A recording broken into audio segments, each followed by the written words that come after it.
And especially, it has been totally against the relationship between them and Kenya. Remember, even during the tenure of the late president, at the borders, we experienced a lot when those business players along the borders, including cattle that close to the border to Tanzania, you find that actually, instead of having a relationship that can be able to solve that problem, those kind of cattle are taken away. There was a case of even chickens, and at a point they were burnt. That tells you there was a bitterness of a kind. And I don't know whether Tanzania leadership fears Kenya because of maybe Kenya's energy to what we call business orientation. And I can tell you there is a lacuna. And what we experience now, we experience even during the tenure of the late president.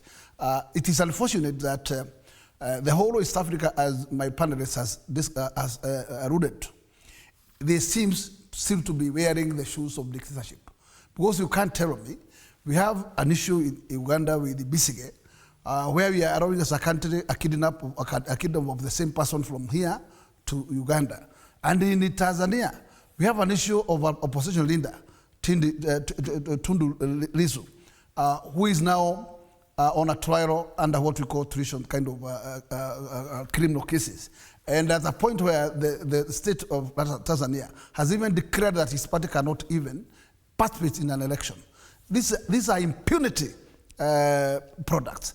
And this is where we are saying, as a country, as East African country, as an Africa, we must get out of these dictatorial regimes, and we should adopt the real democracy. And this is not the route to democracy.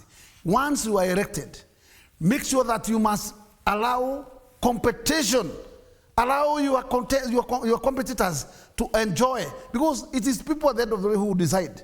What you need to do is do the needful to the people, do the right things to the people, so that they can re-elect you. But you should not use other means to block those seems to be serious contenders. But and I can tell you, we are imposing our style of politics or activism on a country whose culture is totally different from ours?